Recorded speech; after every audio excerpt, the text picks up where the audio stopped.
Afrika 20 menit untuk menyampaikan topiknya mengenai atrial fibrilasi pada pasien dengan heart failure. Silakan, Dok. Terima kasih, Dr. Jansen. Saya share screen.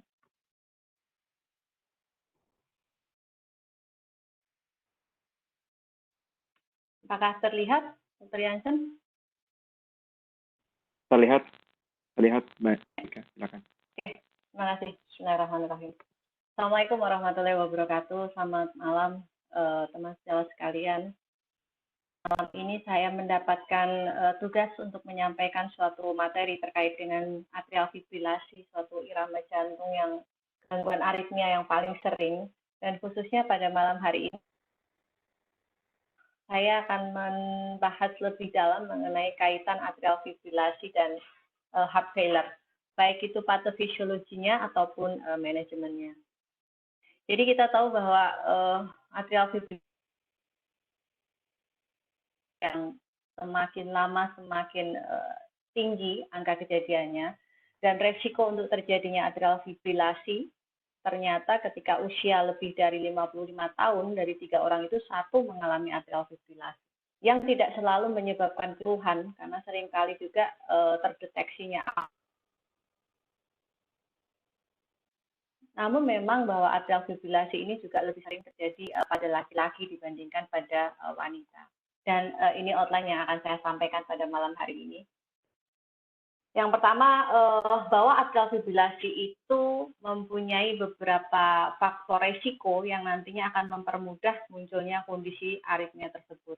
Baik itu proses usia yang bertambah tua, kita tahu semakin tua semakin tinggi resiko untuk mengalami atrial fibrilasi, ataupun etnik, ataupun laki-laki juga lebih tinggi resikonya, dan juga genetik. Yang semuanya ini juga semakin dipermudah dengan munculnya komorbid, mulai dari penyakit koroner, vascular disease, penyakit akut lainnya yang tentu menyebabkan mudahnya terindus AF, physical inactivity, smoking, obesity, COPD, dan lain-lainnya. Namun pada malam hari ini saya hanya akan membahas detail mengenai interaksi antara AF dan juga heart failure. Dan menurut guideline pun, outcome yang terjadi ketika seorang pasien mengalami suatu atrial fibrilasi itu sangat luas. Mulai dari akan menyebabkan kematian itu yang terburuk, kemudian stroke, 20-30% dari stroke adalah akibat atrial fibrilasi, kemudian LV dysfunction atau heart failure, kemudian gangguan kognitif, kemudian depresi, gangguan kualitas hidup, dan tentu hospitalisasi. Dan LV dysfunction atau heart failure itu ditemukan pada 20-30% pada pasien dengan atrial fibrilasi. Kenapa bisa terjadi seperti itu? Biasanya diakibatkan oleh ventricle rate yang terlalu cepat, atau ventricle kontraksi yang irreguler, atau memang adanya suatu underlying disease lainnya yang akhirnya menyebabkan atrial fibrilasi terkait dengan heart failure ini.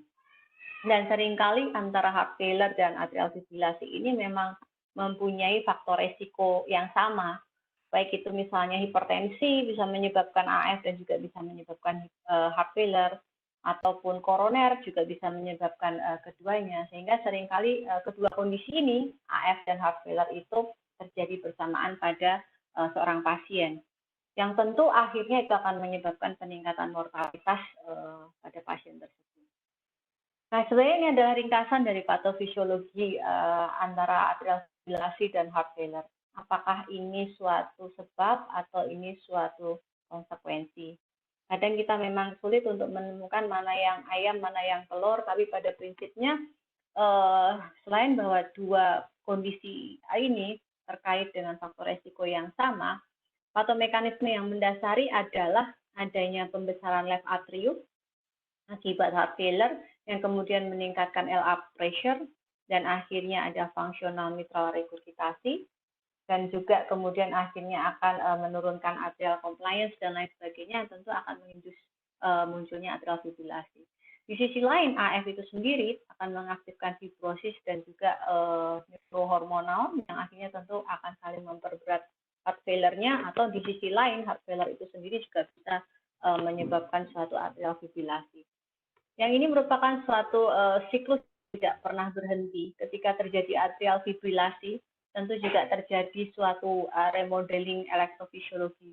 Dan final result dari semuanya adalah cardiac output menurun, kemudian otomatis ventricular rate akan lebih tinggi untuk mengkompensasi cardiac output yang turun. Namun dengan adanya irregular rate dan loss of atrial kick yang ini berkontribusi 30% terhadap cardiac output, kondisi ini tentu akan semakin memburuk. Ditambah bahwa ketika atrial fibrilasi ini juga salah satu resikonya bisa menyebabkan suatu takikardi, induced cardiomyopathy, dan akan memperburuk pada heart failure-nya. Jadi di satu sisi, AF dapat menyebabkan terjadinya heart failure karena irregular ventricular response itu menurunkan 25% dari cardiac output akibat hilangnya atrial kick. Dan juga AF itu sendiri mengaktifkan neurohormonal, terutama epinefrin dan endothelin, yang itu menyebabkan akhirnya vasokonstriksi untuk memperberat kondisi heart failure-nya. Dan juga atrial fibrilasi menyebabkan pembesaran mitral anular secara fungsional, artinya tidak ada kelainan primer sebenarnya di mitral tersebut, yang akhirnya menyebabkan kondisi mitral regurgitasi dan tentu juga memperburuk kondisi heart failure. Sekali lagi, AF akan menyebabkan takikardia akibat kardiomyopati akibat takikardia. Namun di sisi lain, heart failure tersendiri dapat memicu terjadinya atrial fibrilasi. Mulai dari bahwa heart failure kita tahu akan mengubah struktur atrium, di mana left atrium terutama yang seringkali terkait dengan awal inisiasi atrial fibrilasi akan membesar, kemudian LA pressure akan meningkat, terjadi mitral regurgitasi yang fungsional, dan tentu juga akan menyebabkan heart failure. Di samping bahwa pada pasien yang mempunyai heart failure, biasanya akan terjadi stresor yang tinggi di atrium, yang akhirnya itu akan menyebabkan juga abnormalitas dari voltase di left atrium, yang biasanya itu nanti juga akan terekam pada pasien-pasien dengan persisten AF. Stres itu sendiri selanjutnya akan menyebabkan perubahan struktural, vasokonstriksi, dan akhirnya menyebabkan atrial fibrosis, tentu juga akan menyebabkan memperburuk kondisi atrial fibrilasi. Dan tidak hanya bahwa kondisi ini merupakan suatu pro untuk terjadinya AF, tapi kondisi yang berulang-ulang yang tidak teratasi itu tentu akan menyebabkan suatu proses kumulatif dan progresif, dan akhirnya heart failure-nya akan menyebabkan munculnya atrial fibrilasi. Dan atrial fibrilasi merupakan resiko independen untuk heart failure yang nantinya menyebabkan mortalitas tersendiri. Kita lihat dari tabel ini, bahwa ketika terjadi heart failure dengan reduced ejection fraction, mortalitas setelah diketahui munculnya AF paling tinggi dibandingkan heart failure yang ejection fraksinya masih terjaga atau preserve, apalagi dibandingkan pasien yang tidak heart failure. Yang tertinggi adalah heart failure dengan reduced ejection fraction. Ketika diketahui dia mengalami AF, maka mortalitasnya adalah paling tinggi di antara yang lain. Dan juga dari berbagai randomized trial yang ada di sini, pada chronic heart failure, mereka membandingkan pasien yang sinus dan juga AF, ternyata mortalitasnya pada hampir semua trial, SOLVE, DIC, PRIME, COMET, dan lainnya, AF mempunyai mortalitas yang lebih tinggi odds ratio-nya dibandingkan dengan ketika pasien bisa iramanya sinus. Nah, ketika mengetahui segala patofisiologi tadi dan mortalitas yang muncul akibat adanya atrial fibrilasi coexisting dengan heart failure, tentu kita harus melakukan manajemen yang lebih terintegrasi ketika menemui pasien dengan heart failure dan atrial fibrilasi. Tentu semuanya sesuai dengan guideline, baik itu guideline heart failure ataupun guideline yang dikeluarkan oleh ESC atau AHA mengenai atrial fibrilasi. Tidak ada perbedaan khusus mengenai terapi farmako pada pasien-pasien heart failure dengan khususnya yang reduced ejection fraction dan mengalami concomitant atrial fibrilasi. Namun kita bisa tahu bahwa biasanya pasien yang mengalami atrial fibrilasi adalah usianya lebih tua, mempunyai comorbid, dan biasanya heart failure-nya terjadinya sudah lama. Sehingga memang seringkali respon terhadap intervensi yang kita berikan, baik itu farmakologis ataupun non farmakologis, tidak sebaik pasien-pasien yang bukan atrial fibrilasi. Dan beta blocker yang biasanya kita merupakan terapi inti dari heart failure pada pasien-pasien di atas tidak banyak membantu ternyata, karena memang komorbidnya biasanya lebih banyak. Namun memang tidak ada bedanya baik itu heart failure tanpa AF ataupun heart failure dengan AF, semuanya akan menggunakan ACE inhibitor atau angiotensin 2 reseptor blocker, atau beta blocker tetap diberikan juga, atau eplerenone, yang dimana itu ternyata pada penelitiannya dapat menurunkan angka kejadian AF pada pasien dengan heart failure reduced ejection fraction. Nah, mengenai atrial fibrilasi, kita tahu ketika ada heart failure, tentu kita harus berpikir memberikan oral antikoagulan, karena sesuai dengan CHA2DS score, ketika ada C, congestive heart failure, yang secara klinis kita menemukan tanda-tanda failure, ataupun memang ada tanda objektif moderate to severe LV dysfunction, ataupun pasien dengan HCM, maka dia akan mendapatkan nilai 1, di mana ini tentu sudah indikasi untuk diberikan oral antikoagulan.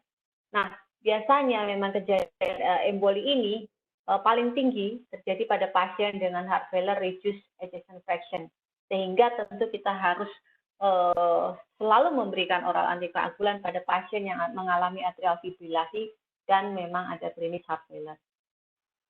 Begitu juga dari penelitian-penelitian, salah satunya Relay Trial, mereka juga menemukan bahwa pasien-pasien yang mengalami heart failure mempunyai angka kejadian emboli yang lebih tinggi dibandingkan pasien-pasien yang tanpa heart failure. Selain antikoagulan, tentu kita harus melakukan manajemen faktor resiko. Biasanya AF dan heart failure mempunyai faktor resiko yang kurang lebih sama, hipertensi, kemudian alkohol, dislipid, smoking, obesitas, termasuk diabetes, dan juga sleep apnea. Semua ini harus kita optimalkan manajemennya untuk supaya pasien mendapatkan manfaat yang lebih optimal dari terapi kita.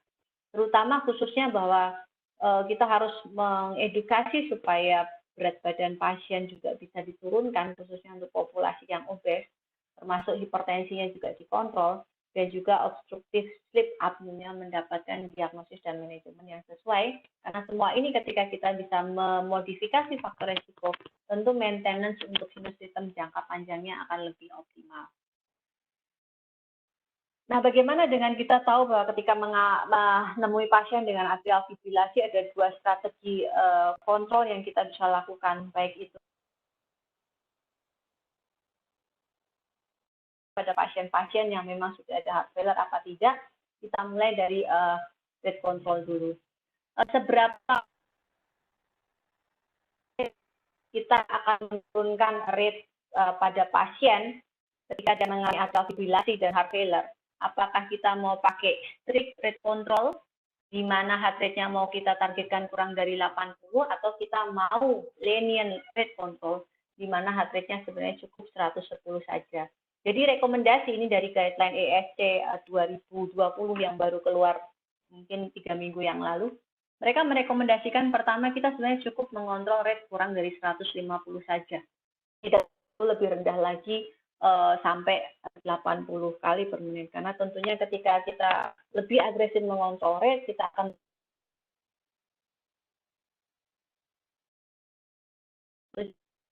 efeknya juga ada. Sehingga rate 110 cukup. Kecuali bahwa ketika kita sudah mengontrol rate-nya 110, pasiennya masih ada simptom, tentu kita berusaha untuk menurunkan rate-nya menjadi strict rate control, kurang dari 80. Tapi memang sampai dengan sekarang tidak ada studi satupun yang betul-betul bisa menjawab mana yang lebih bagus. Tapi guideline merekomendasikan ketika awal-awal kita mau melakukan rate control pada pasien AF, cukup diturunkan kurang dari 110. Kecuali pasiennya masih simptomatik, tentu kita bisa lebih agresif. Karena pada jangka panjangnya, ketika pada pasien kita tidak bisa mengontrol rate-nya dengan optimal, maka bisa terjadi adalah tachycardia mediated cardiomyopathy. Jadi adanya heart failure akibat tachycardia atau akibat atrial fibrilasi tersebut. sehingga akhirnya akan menyebabkan disfungsi dari left ventricle. Dan ternyata ketika ini terbukti ketika disfungsi left ventricle ini terjadi pada pasien-pasien yang mengalami kardiomiopati akibat takikardi, ketika rate-nya kita kontrol dengan optimal, maka biasanya akan membaik kondisi kardiomiopatinya. Dan persentase pasien atrial fibrilasi yang mengalami takikardi induced kardiomiopati ini mungkin bisa sampai 25% sampai 50% dari seluruh pasien. Dan ini adalah satu penelitian yang dilakukan ketika dilakukan tindakan ablasi pada pasien-pasien yang mengalami takikardi induced kardiomiopati yang diduga adalah akibat karena atrial fibrilasi.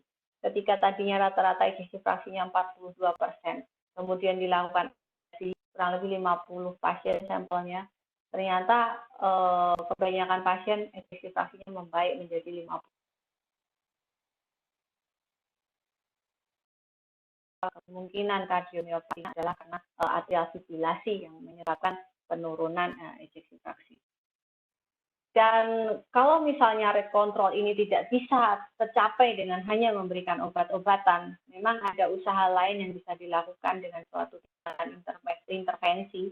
Biasanya kita bisa ablasi AV node-nya, kita buat pasiennya menjadi AV block, kemudian kita lakukan pemasangan pacemaker atau AV pacing.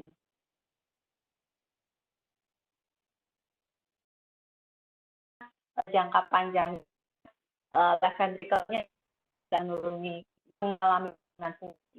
Rekomendasinya adalah ya yang dilakukan pemasangan biventricular pacing atau resynchronization therapy, sehingga rate-nya bisa kita ambil alih dan left ventricle function-nya kembali.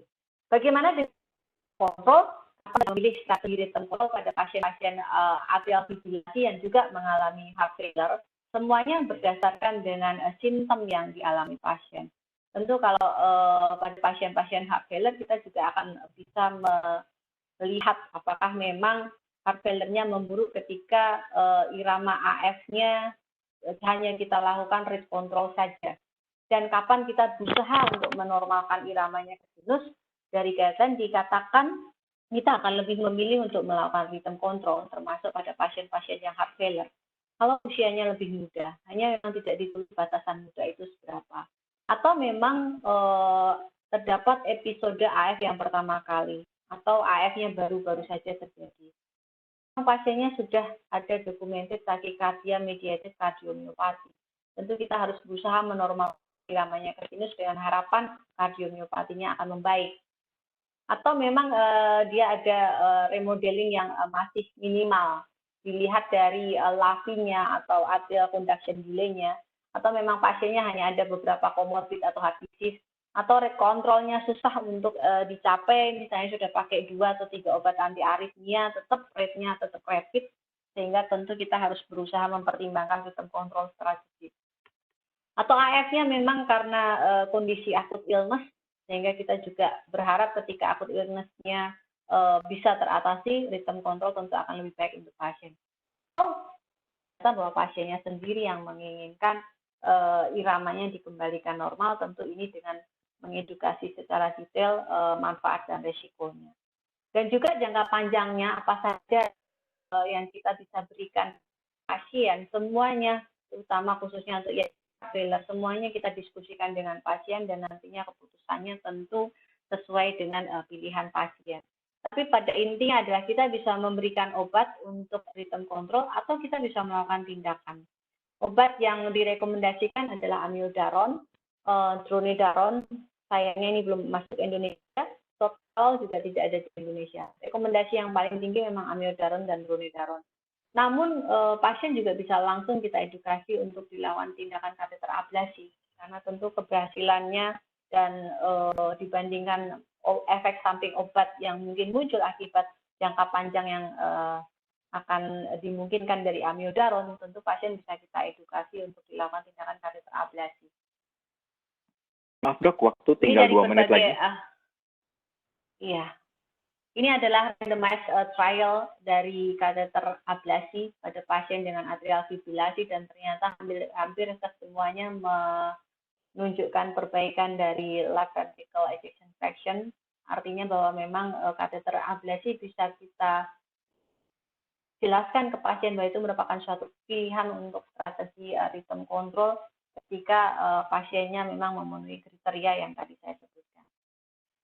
Jadi memang jelas sekali hubungan antara atrial fibrilasi dan heart failure, bahwa ketika terjadi atrial fibrilasi tentu akan terjadi perburukan heart failure, begitu juga sebaliknya.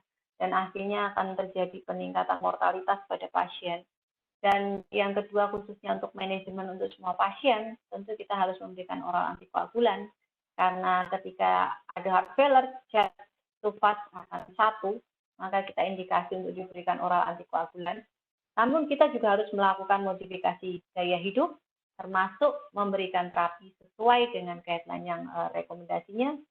Dan awalnya tentu kita akan mempertimbangkan rate control, namun kita tetap berpikir jangka panjangnya untuk strategi rhythm control. Apalagi bila pasiennya memang memenuhi syarat yang tadi ditetapkan. Dan khususnya untuk pasien dengan ejeksi yang rendah, tentu strategi rhythm control akan lebih dipilih pada pasien tersebut. Dan memang kateter ablasi merupakan suatu tindakan yang satu yang kita bisa lakukan ketika kita memang menginginkan strategi rhythm control selain dengan menggunakan obat. Itu saja. Terima kasih, Dr. Jansen. Assalamualaikum warahmatullahi wabarakatuh. Terima kasih, Dr. Erika. Tepat waktu, 20 menit. Terima kasih untuk materinya mengenai patofisiologi dan juga manajemen atrial fibrilasi pada pasien dengan heart failure. Untuk topik yang kedua, kita akan bicara NOAC Strategy and Clinical Management of Elderly Patients with Atrial Fibrillation. Seperti kita ketahui, pasien atrial fibrilasi sebagian besar adalah pasien-pasien yang sudah lebih tua, kemudian dengan beberapa komorbid. Nah, di sini kita akan dibahas mengenai pemberian NOAC pada pasien-pasien usia tua dengan atrial fibrilasi. Kita kenalkan pembicara kedua, Dr. Pipin Ardianto.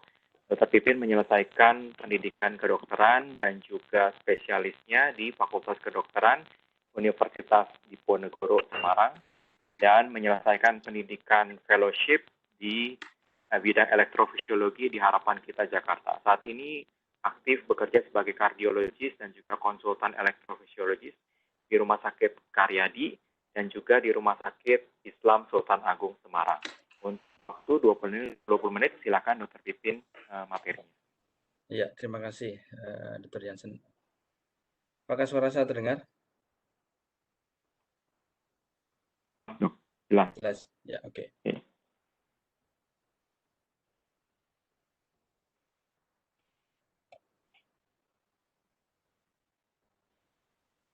Slide sudah terlihat? Slide sudah terlihat. Ya. Bismillahirrahmanirrahim. Assalamualaikum warahmatullahi wabarakatuh. Selamat malam pada senior guru-guru sekalian dan teman sejawat. Pada malam hari ini saya mendapatkan tugas untuk menjelaskan atau memaparkan mengenai suatu topik berjudul NOAC strategi atau strategi obat oral antikoagulan yang baru dan manajemen klinik pada pasien dengan usia tua dengan AF. Ini adalah disclosure saya. Slide. Ya, ini adalah outline saya. Jadi, atrial fibrilasi adalah gangguan jantung yang paling sering terjadi dengan prevalensi akan meningkat seiring bertambahnya umur. Dan kita lihat dari studi epidemiologi ketika usia lebih dari 80, dia sampai 17% dibanding kurang dari 49 tahun, hanya 0,1 sampai 0,6%. Dan tentu resiko katastropik dari AF adalah iskemik atau embolic stroke, di mana pada pasien memiliki resiko hal tersebut 5 kali lipat. Dan insidensi ini akan meningkat dengan usia. Karena barusan tadi disampaikan mengenai CHA2DS score, di mana CHA2DS usia lebih dari 75 tahun, bagi tolok ukur seorang dikatakan lansia, maka secara otomatis langsung 2. dan skor 2 itu adalah mandatory untuk diberikan suatu obat oral antikoagulan. Dan di satu sisi usia yang lanjut adalah risiko untuk perdarahan. Definisi dari AF adalah supraventricular tachyarrhythmia yang ditandai dengan atrial aktivasi yang tidak terkoordinasi dengan akibat kontraksi atrial yang tidak efektif. Di kaki kita bisa melihat RR interval yang irregular dengan syarat apabila AV konduksinya ada, dan kita tidak bisa melihat gelombang P. Kalaupun bisa melihat, kita seringnya melihat di V1 dengan P interval itu lebih dari 300 kali per menit atau 200 milidetik dengan aktivitas irregular dari atrium.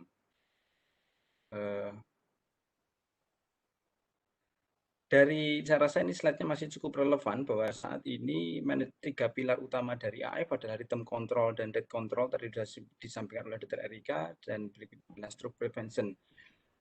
Tapi kita tahu bahwa 3 minggu lalu atau 2 minggu lalu AF guideline yang dikeluarkan oleh ESC ternyata itu adalah heart team atau AF heart team. Di situ banyak sekali komponen yang harus diperhatikan, tidak melulu pada rhythm control, rate control ataupun stroke prevention. Kalau kita lihat SKDI, kebetulan kan di sini saya tadi informasi bahwa sebagian besar adalah dokter umum, maka fibrilasi atrial itu memiliki kompetensi 3A, di mana semua lulusan dokter mampu membuat diagnosis klinik, memberikan terapi pendahuluan pada keadaan yang bukan gawat darurat, lulusan dokter mampu menentukan rujukan yang tepat, dan setelah dirujuk balik, maka lulusan dokter mampu mengelola atau menindaklanjutinya. Ini sering kita dapatkan EKG kita ketemuan di klinik seperti ini. Kita lihat bahwa RR interval irregular, gelombang P di sini terlihat di P1, saya rasa cukup jelas, tapi dengan PP interval yang sangat pendek. Maka ini syarat untuk AF sudah terpenuhi. Namun pada usia tua, kadang-kadang kita menemukan yang kondisi seperti ini, di mana AF tetapi terdapat regularisasi dari AF-nya itu sendiri. Kita lihat gelombang P, fibril, tapi RR sama dengan QRS lebar dengan escape rhythm kurang lebih 35 kali per menit. Jadi ini adalah suatu atrial fibrilasi dengan total AV block. Bisa saja pasien AF yang biasanya tidak ada keluhan, yang tua, terjadi degenerasi dari AV node, maka datang dengan AF yang mengalami regularisasi. Maka ternyata tidak semua yang regular selalu baik. Contohnya adalah AF dengan TAVP. Dan magnitude of problem dari suatu AF itu terutama pada yang elderly, apabila kita masukkan skor tadi ke CHATVA score itu yang lebih dari 75 tahun saja itu adalah 2. Artinya untuk laki-laki dia 2,2% risikonya lebih tinggi untuk mengalami stroke.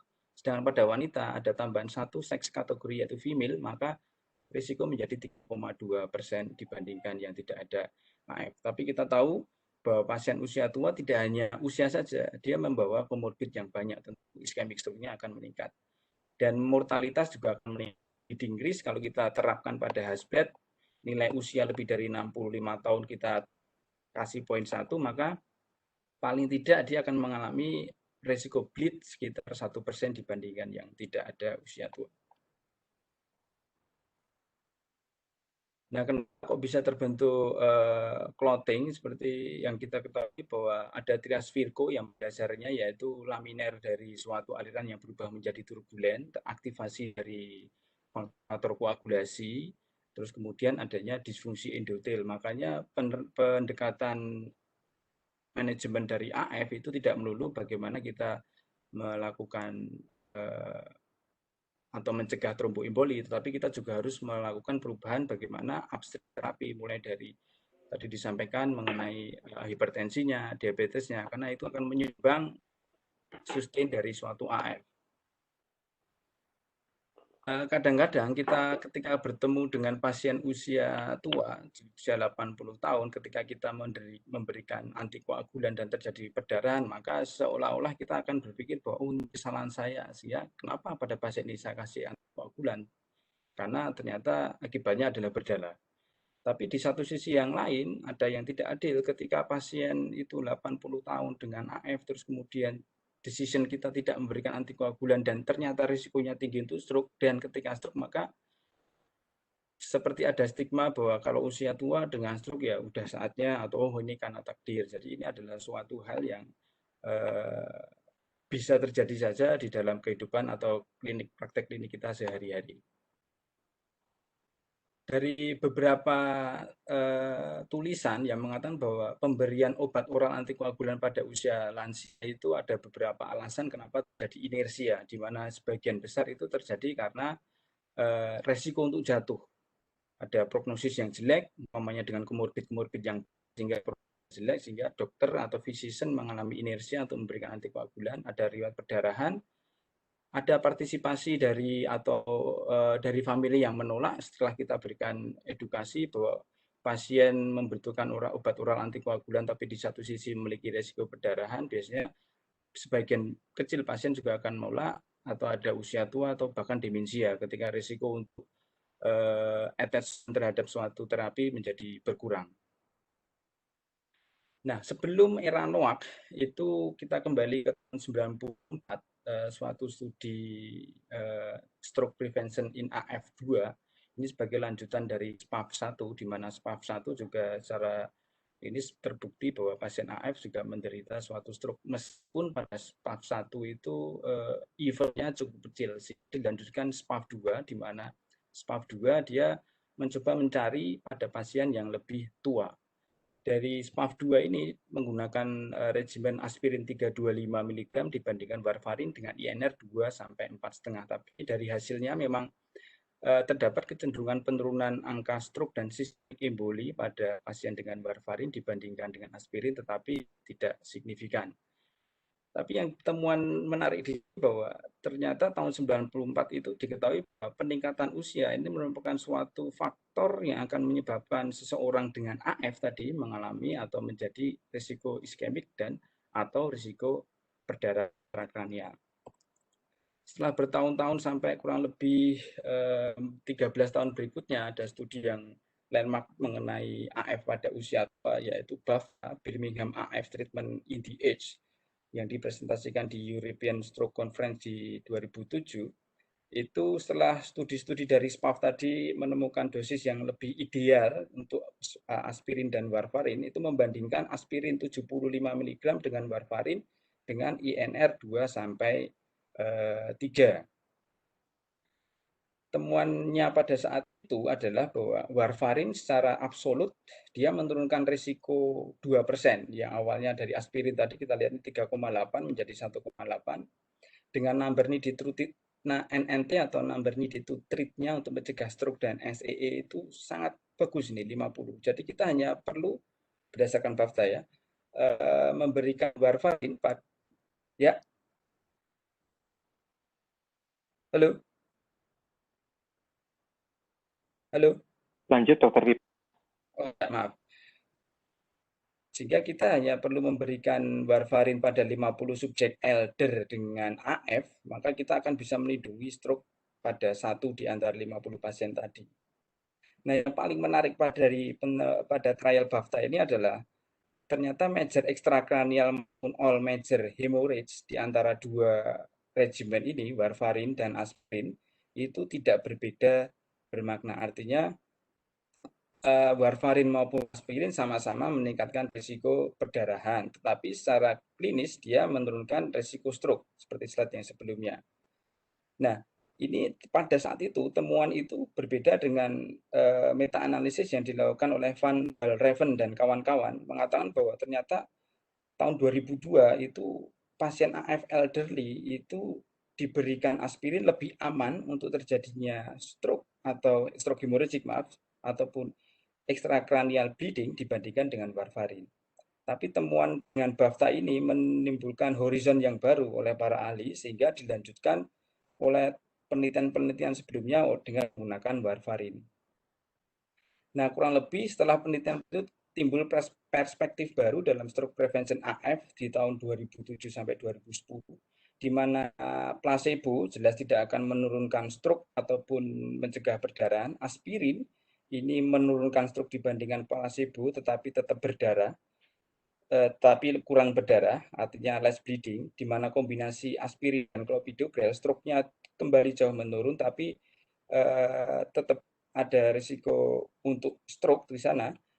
Dan kemudian warfarin setelah studi-studi yang banyak pada waktu itu, dia berada di tengah-tengah, sehingga obat NOAC yang baru akan memiliki titik referensi yaitu berupa warfarin. Semua obat oral antikoagulan dalam penanganan stroke akan dibandingkan dengan warfarin sebagai titik referensi. Kita nggak tahu, mungkin dalam beberapa tahun ke depan warfarin tidak menjadi point of reference dalam pengelolaan stroke prevention pada bisa jadi LAA ataupun yang lainnya.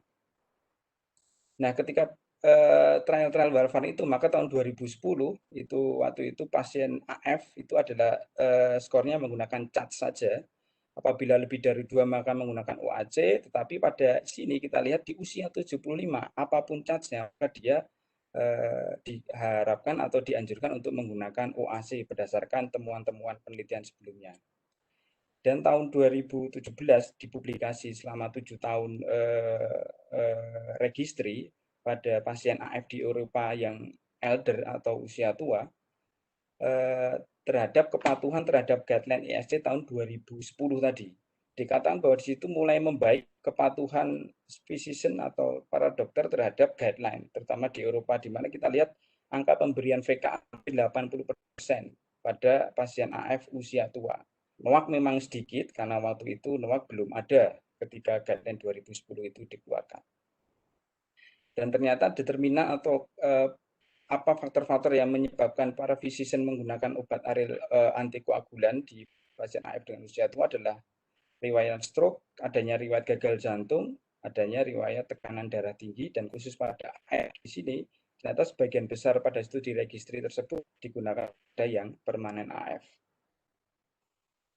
Bagaimana dengan stroke prevention pada usia tua di era NOAC? Seperti kita ketahui ada 4 trial besar yang mencoba membandingkan NOAC dengan warfarin. Tadi kita ketahui bahwa point of reference saat ini adalah warfarin, sehingga obat-obat NOAC akan membandingkan dengan warfarin. Mulai dari dabigatran, rivaroxaban, apixaban, dan yang paling bungsu adalah edoxaban. Regimen oral yang direkomendasikan pada usia tua, di mana VKA ini perlu diperhatikan, kita mungkin akan membutuhkan dosis yang sedikit untuk mencapai INR, di mana target INR adalah 2-3, disarankan untuk closer monitoring. Yang dabigatran perlu diwaspadai bahwa penggunaan dabigatran yang tinggi itu secara numerik atau secara angka itu menyebabkan extracranial bleed yang lebih tinggi, walaupun pada yang 110 ada lebih dikit tapi tidak signifikan. Untuk yang rivaroxaban tidak ada adjustment dari usia, tapi creatinine clearance itu kurang dari 15 itu harus dihindari. Apabila creatinine 49 maka dosisnya adalah reduced dose atau 15 mg 2 kali sehari. Untuk yang apixaban dia ada istilahnya ABC ketika H dari 80, B body weight kurang dari 60 atau kreatinin lebih dari 1,5 maka yang diberikan adalah reduced dose. Edoxaban ada reduced dose khusus yang di approve yaitu adalah 30 mg sekali sehari apabila creatinine clearance antara 15 sampai 50 dan beserta penggunaan obat-obat yang mempengaruhi P-glikoprotein, contohnya verapamil. Di sini tidak ada adjust dari usia, tapi kita tahu kalau kita menghitung creatinine clearance maka di situ akan ada usia di dalamnya. Jadi pada dasarnya tetap menggunakan usia sebagai faktor dos adjust.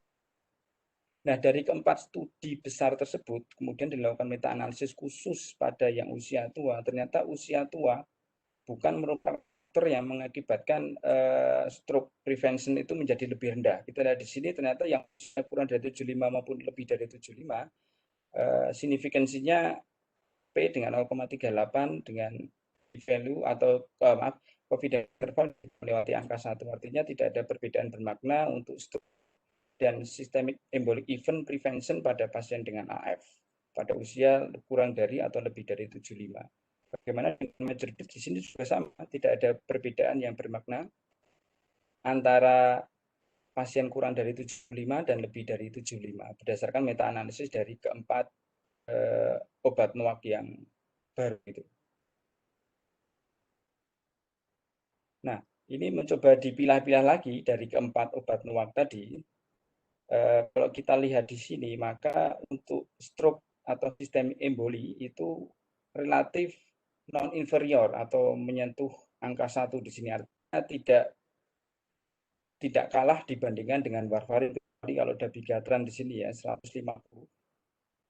Tetapi untuk major bleeding, kita lihat di sini, yang sama non-inferior yang dapigatan 150 cenderung mengalami peningkatan risiko untuk terjadi major bleeding, dan rivaroxaban juga sama terjadi risiko cenderung untuk terjadi risiko peningkatan major.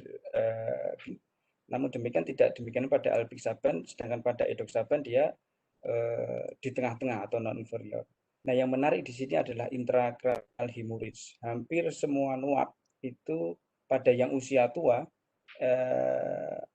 ICH eventnya atau event dari intracranial hemorrhage itu favor dengan pemberian NUAP, kecuali pada rivaroxaban yang 20. Bagaimana fakta-fakta dari fase 3 itu berdasarkan efikasi dan safety-nya? Secara langsung kita menggunakan number needed to treat, seperti tadi pada studi BAFTA tadi menggunakan number needed to treat. Maka untuk stroke prevention sini number needed to treat-nya semuanya positif di sini. Artinya ketika kita sebagai contoh kita men-treat 159 dengan menggunakan apixaban, maka satu di antaranya kita bisa memprevent kejadian stroke ataupun systemic emboli. Tetapi kalau kita lihat number needed to harm, terjadinya suatu major bleeding, di sini nilai negatif didapatkan pada studi Relay dan Rockets, menandakan bahwa kemungkinan terjadi harm atau major bleeding dia lebih besar dibandingkan dengan warfarin. Hal ini berbeda dengan Aristotle dan Engage, dan dari Engage ini lebih bagus kalau umpamanya dibandingkan angka ya, tapi kita memang tidak bisa membandingkan antara satu studi dengan studi yang lain karena pada dasarnya sampel dari kedua studi akan berbeda. Tapi khusus Engage ini, pada studi Engage 122 pasien yang ditreat dengan edoxaban, satu diantaranya memiliki resiko atau terjadi suatu major bleeding. Kalau yang Aristotle dari 54 yang diberikan apixaban, satu diantaranya mengalami major bleed. Suatu subgrup analisis dari Engage tahun 2016 oleh Kato dan kawan-kawan di sini mencoba membagi Engage AF-TIMI 48 itu menjadi 3 grup, usia kurang dari 65 sampai 74 dan lebih dari 75 tahun pada pasien pada studi Engage. Di sini kita lihat bahwa creatinine clearance sebagai contoh, seiring berjalannya usia, maka creatinine clearance dia akan menurun. Maka pasien dengan 75 tahun selain berisiko tadi disampaikan berisiko terjadi iskemik, dia juga berisiko untuk bleed. Dan CHA2-nya tentu lebih tinggi, Hasbled-nya dia lebih banyak, yang lebih banyak secara absolut yang lebih dari 3.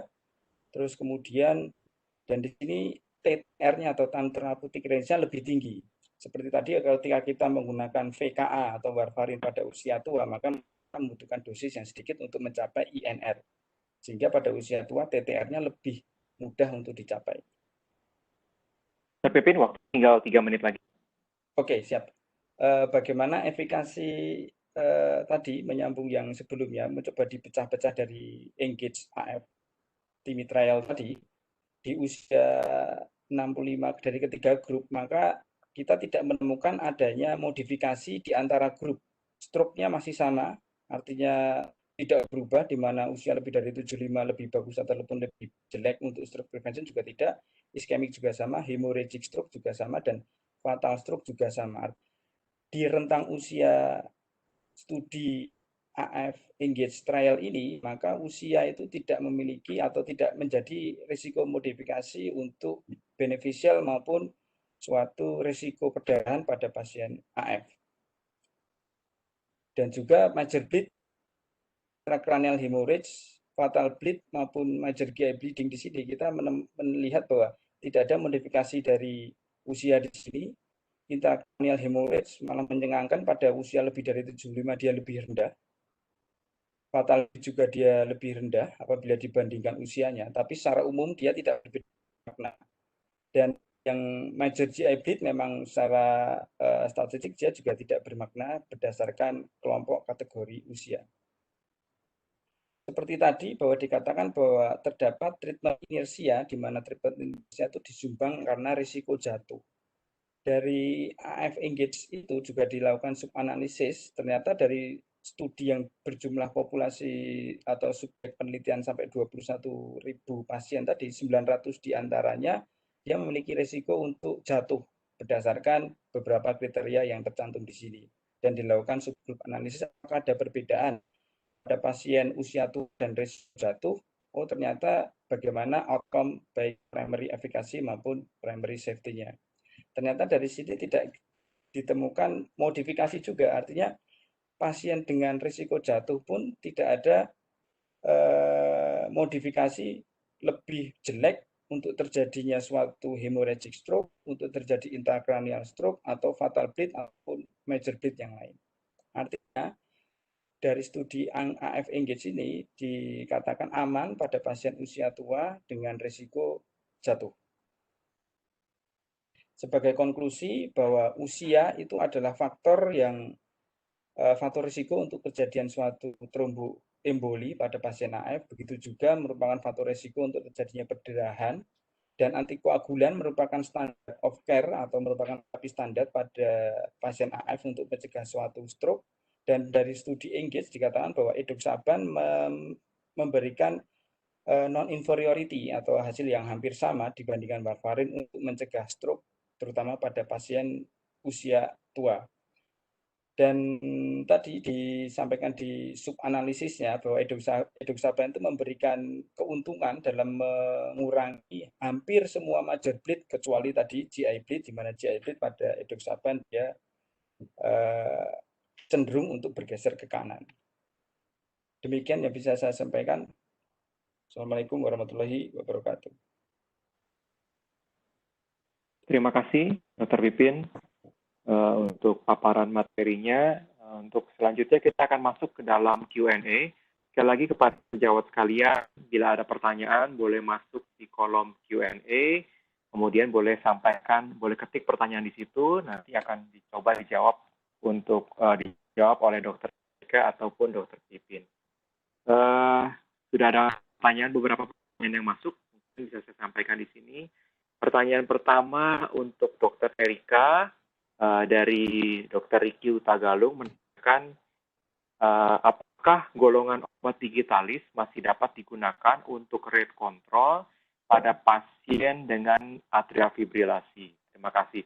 Mungkin ada satu pertanyaan lagi juga terkait dengan ini, apakah boleh diberikan digitalisasi cepat dengan oral pada pasien dengan AF rapid dan yang ditemukan di UGD dengan hemodinamik yang stabil? Mungkin kurang lebih sama pertanyaannya. Pertanyaan kedua, kalau tidak ditemukan sediaan beta blocker atau digoxin intravena. Silakan, Dr. Erika. Ya, makasih Dr. Jansen. Jadi pertanyaan yang pertama mengenai apakah obat digitalis dapat digunakan untuk rate control. Hamid, saya bisa share slide?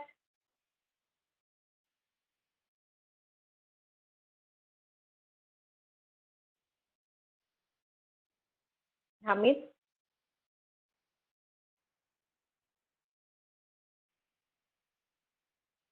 Oke, terima kasih. Jadi ini kebetulan saya ada satu slide. Dan ini rekomendasi terbaru dari 2020 kemarin. Jadi kalau kita memang mau rate control, rekomendasinya masih sama dengan guideline sebelumnya. Semuanya adalah beta blocker. Baik itu ada yang heart failure ataupun tidak ada heart failure. Kecuali kalau severe COPD atau severe asma, mereka merekomendasikan non-dihydropyridine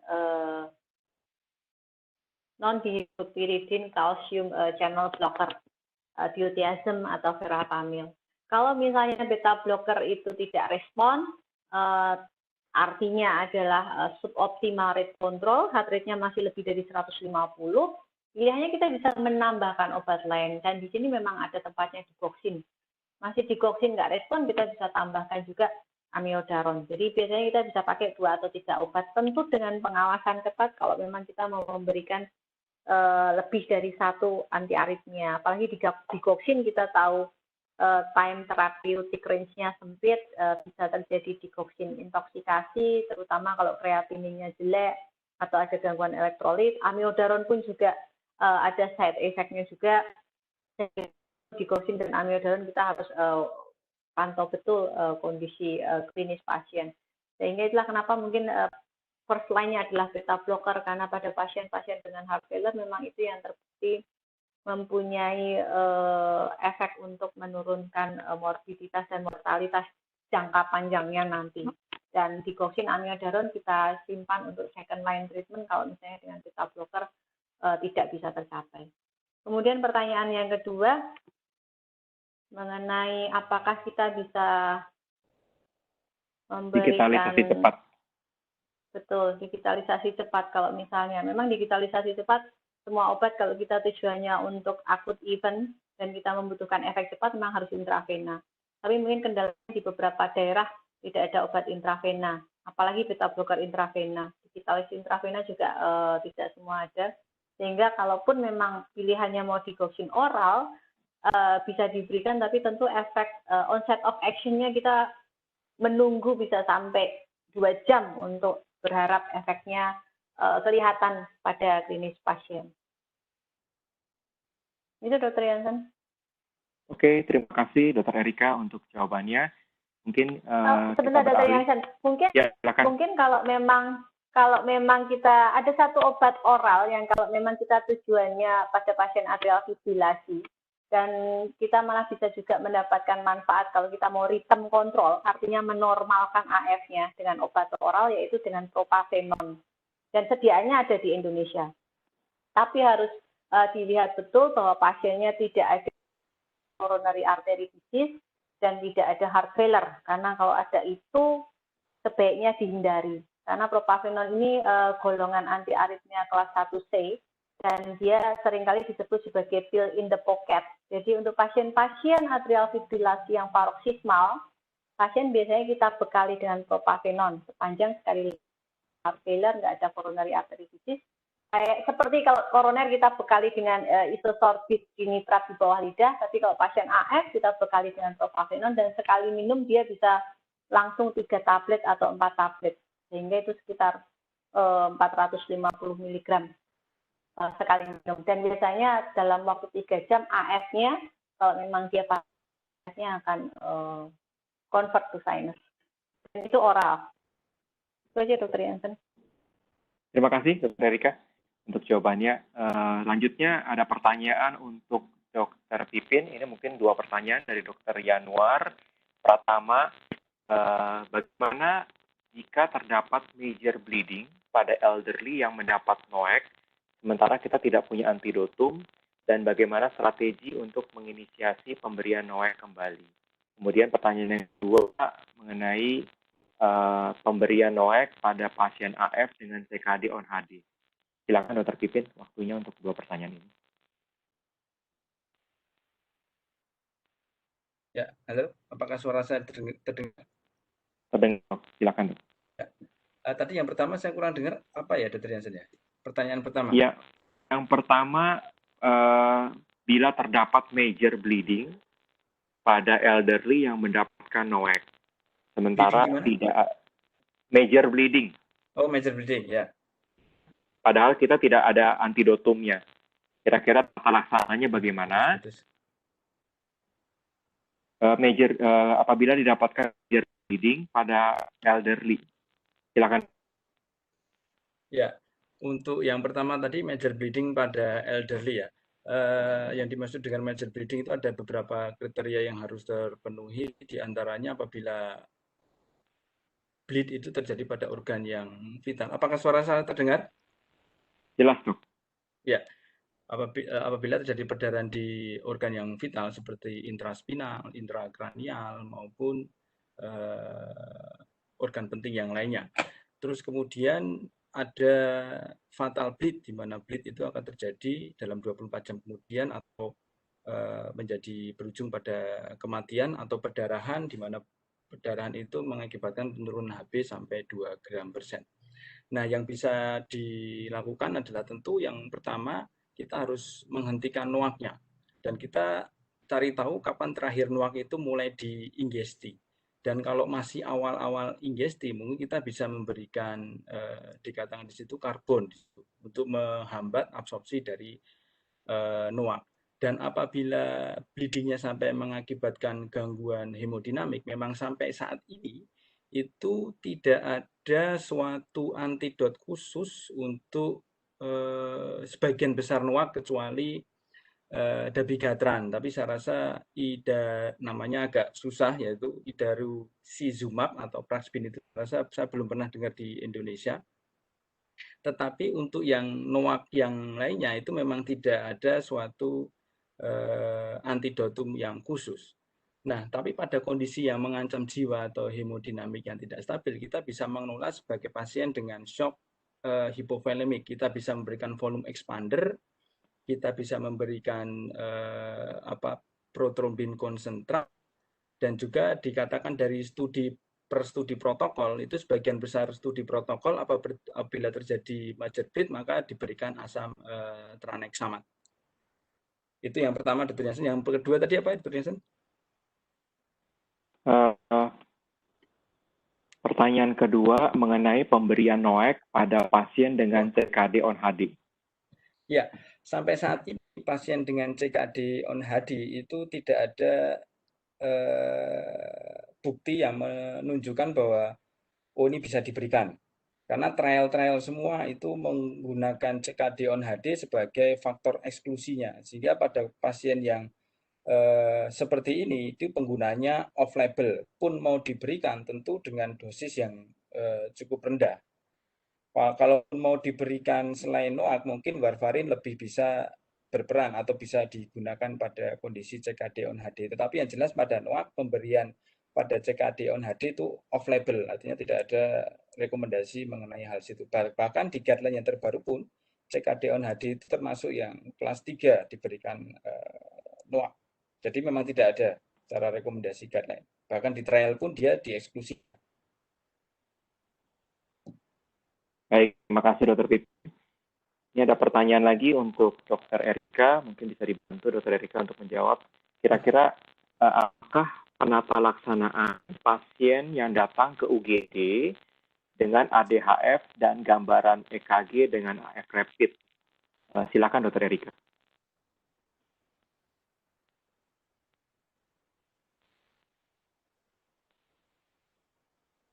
Terima kasih, Dr. Jansen. Jadi pertanyaannya, apa yang kita bisa lakukan jika kita menemui pasien dengan AF rapid datang ke UGD ya? AF rapid dan ADHF. Oh, AF rapid dan ADHF. Ya, jadi memang biasanya kalau kita ketemu pasien AF dan kita belum tahu AF-nya itu sudah berapa lama, tentu biasanya strategi yang kita pilih pertama adalah rate control, apalagi pasien dengan ADHF. Dan tergantung ADHF-nya juga, tentu kita harus cari kausanya. Tapi kebanyakan ADHF kan kausanya kalau nggak hipertensi, kemungkinan karena koroner atau yang lainnya, biasanya maka kita akan berikan obat-obat untuk mengontrol rate. Dan pada kondisi tersebut, beta blocker, karena biasanya ADHF, biasanya kondisinya juga kongestif, tentu beta blocker kita evaluasi betul apakah memang bisa diberikan apa tidak. Karena tentu pada kondisi akut kongesti, beta blocker kita biasanya hindari. Sehingga pilihannya bisa kita berikan digoxin atau digitalisasi intravena, ataupun kalau tidak respon tentu kita juga berikan amiodaron intravena. Untuk tujuannya adalah untuk mengontrol rate. Tapi pada beberapa kondisi juga kita harus perhatikan apakah memang pasiennya juga ada kondisi hipertiroid yang kita sudah bisa diagnosis secara klinis atau mungkin ada riwayat hipertiroid. Pada seperti itu mungkin biarpun dia ADHF, pilihan obat pertamanya kalau memang dia suatu hipertiroid yang menyebabkan akhirnya heart failure, tentu pilihannya adalah beta blocker. Nah, kalau memang pilihannya seperti itu, tentu kita masukkannya juga harus dengan dosis kecil, supaya tidak terjadi perburukan fungsi ventrikel. Karena biasanya digoxin juga kita bisa berikan sebagai untuk rate control pada pasien hipertiroid, tapi responnya tidak akan seoptimal beta blocker karena underlying-nya adalah dengan hipertiroid. Jadi wajib hukumnya semua pasien dengan atrial fibrillasi kita periksa tiroid untuk mengeksklusi apakah memang tiroidnya sebagai penyebab munculnya atrial fibrillasi. Itu Dr. Jansen. Terima kasih, Dr. Erika. Pertanyaan lanjut untuk Dr. Pipin. Ya. Ada pertanyaan untuk pemberian NOAC pada pasien dengan usia tua. kira-kira apa saja yang harus dipertimbangkan dan diperhatikan? Silakan, Dok. Ya, terima kasih atas pertanyaannya tadi dari teman sejawat. Terima kasih, Dr. Jansen. Jadi, pada prinsipnya hampir sama. Ketika kita berhadapan pasien dengan usia tua dan kita berdasarkan chart fast score-nya, tentu saja kalau chart fast score tadi disampaikan pasti lebih dari atau sama dengan 2 pada laki-laki, atau pada perempuan pasti lebih dari atau sama dengan 3. Maka jelas obat oral antikoagulan ada indikasi yang cukup kuat di situ, bahkan kelas 1A. Nah, yang perlu diperhatikan adalah dari sisi safety. Dari sisi safety tentu kita ngomong tentang bleeds atau berdarah. Nah, secara klinis kita menilai resiko berdarah itu kita lihat dari skor yang paling sering kita gunakan adalah Hasbled.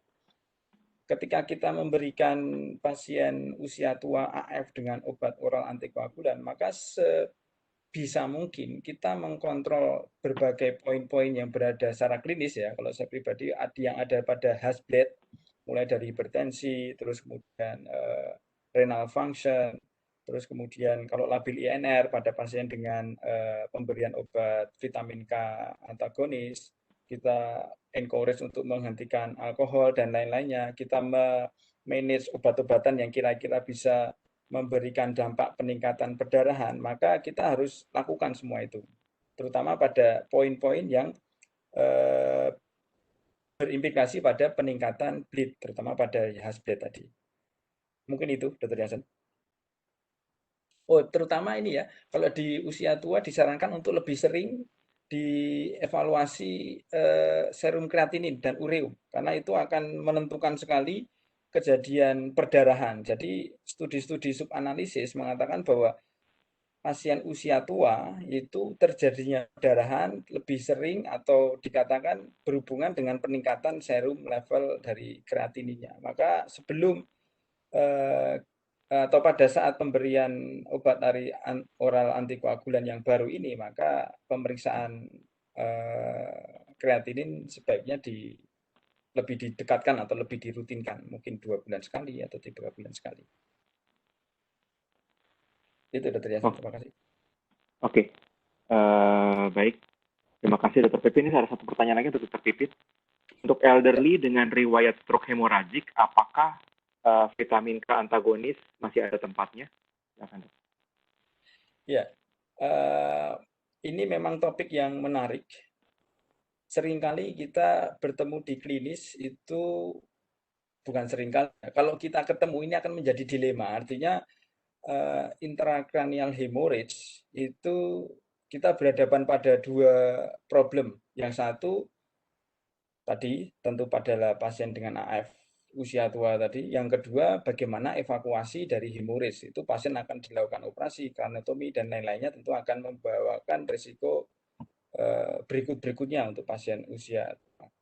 Jadi yang dianjurkan di guideline itu mulai inisiasi obat antikoagulan oral itu dikonsultasikan terlebih dahulu kepada neurologi. Apakah ini memang bisa atau tidak? Pun bisa dianjurkan itu setelah 4-8 minggu pasca hemorrhage stroke. Jadi selama 4-8 minggu pertama memang tidak dianjurkan, tapi itu tidak berdasarkan clinical trial, itu adalah guidance kita atau panduan kita ketika kita berhadapan AF yang sudah kita berikan NOAC atau berikan vitamin K antagonis terus kemudian terjadi perdarahan. Nah, mungkin ada satu cara untuk melarikan diri dari situasi ini. Dikatakan di guideline yang baru pun, ketika kita berhadapan dengan pasien AF usia berapapun, di mana antikoagulan itu tidak atau dikontraindikasikan, maka kita bisa menyarankan untuk dilakukan penutupan atrial appendage. Mungkin itu, Dr. Jansen. Terima kasih, Dr. Pipin. Ada beberapa pertanyaan lagi, tapi saya rasa sebagian besar kurang lebih sama dengan apa yang sudah dijawab oleh Dr. Erika maupun Dr. Pipin.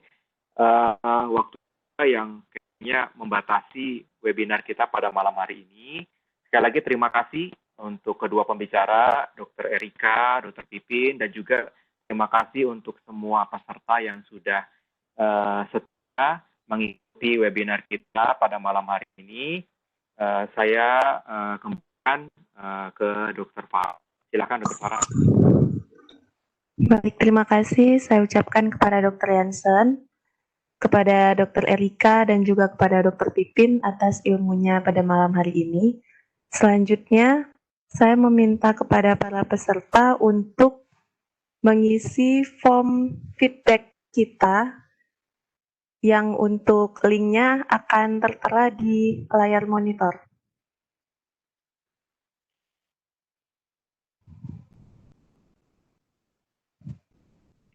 Baik, peserta dapat mengisi link yang tertera di layar monitor untuk mengisi feedback pada malam hari ini. Untuk webinar minggu depan, kita akan ada 2 webinar. Untuk tanggal 23, itu nanti akan ada topik tentang selecting the ideal NOAC for special population dan pasien across the risk spectrum yang akan dibicarakan oleh Prof. Renato De Lopez dari USA, Dr. Daniel Tanubudi SPJP Konsultan, dan juga Dr. Agung Fabian. Dan selanjutnya untuk webinar hari Jumat malam, seperti biasa akan kita update di sosial media INA HRS. Kepada para peserta dapat selalu untuk mengikuti sosial media kita. Terima kasih saya ucapkan kepada para peserta webinar atas partisipasinya pada malam hari ini. Selamat weekend, selamat malam. Assalamualaikum warahmatullahi wabarakatuh.